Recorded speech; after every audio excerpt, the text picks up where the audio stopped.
How you doing? So, I've been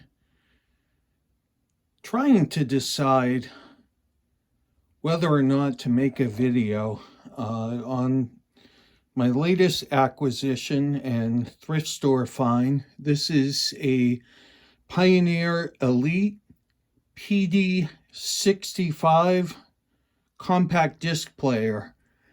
And back in the early 90s, this was kind of a big deal and a game changer for compact disc players at the time, and kind of a trailblazer for future iterations.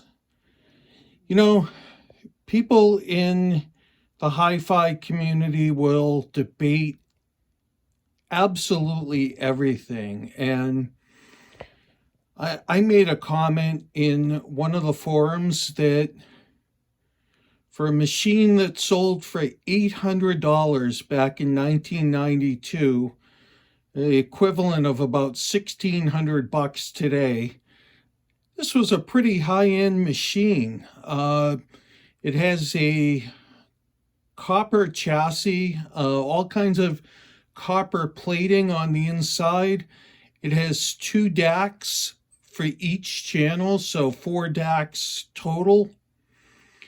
It sounds absolutely beautiful. It has analog and digital outputs, a platter stabilizing system, which you see right here. The disc load upside down compared to what you're normally used to. And this is actually a CDR that I'm going to play sometime tonight, probably after I finish this video. This is a copy of Miles Davis's Jack Johnson, which I burned from the library. I got all kinds of comments from naysayers saying, well, you'll need to run that output into a DAC and then hook it up to your receiver.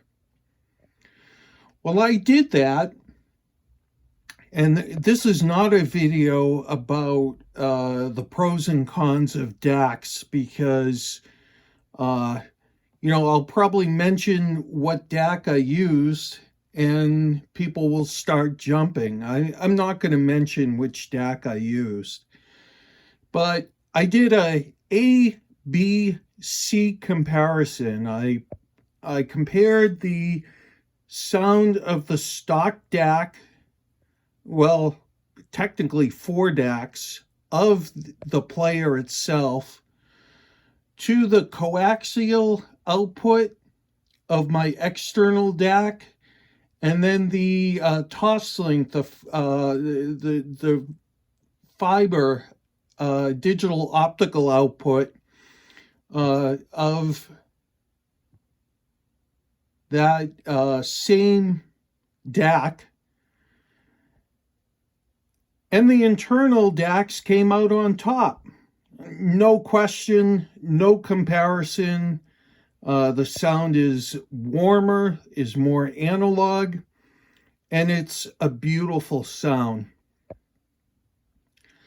From a 30-year-old compact disc player, and this player on eBay I have seen sell for $475 on the top end, minimum of $300. I got this at my local Savers for $6. $6 because that's what they mark their compact disc players at. So when I went to the checkout, there was no price on it. And I asked the manager, I said, I'm interested in this CD player, but there's no price on it. And she said, well, we'll do $6. That's what I do all the CD players at. So An absolute bargain. And no, it does not skip, and no, the lens did not fall off the top of the laser. Apparently, those are common issues. This player was serviced, and there was actually a service sticker on the back of the machine. So either the previous owner had the laser recalibrated or had the lens reattached, but I really lucked out. I got it at the same savers that I got the Sansui 2000A at. That's the receiver I'm running this into. You can see it below. Had that fully recapped and had LEDs put in and had the dial cord restrung. So,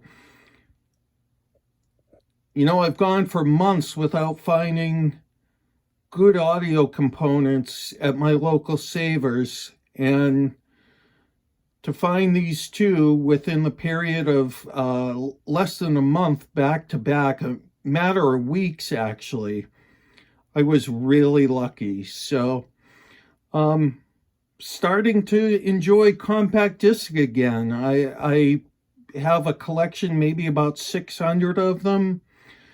Everyone's saying that CDs are making a comeback. I'm not quite sure about that. A local record store set up a compact disc display behind their records and doesn't seem to be gaining much interest. But, when you've got a machine like this, you're kind of curious to see how well your compact discs sound. And the listening that I've done so far has been nothing short of spectacular.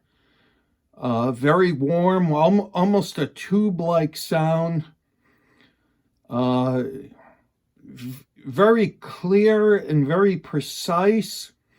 And the stereo separation and imaging is stupendous. Just stupendous.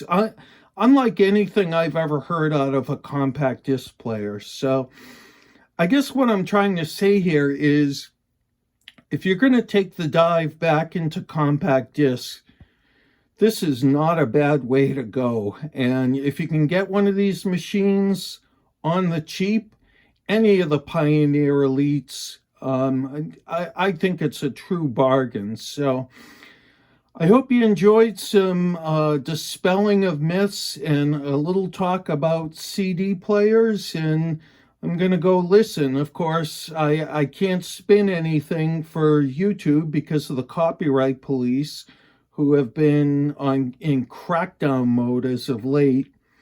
So we're not going to spin this on camera, but trust me, it's going to sound fantastic. Take care for now.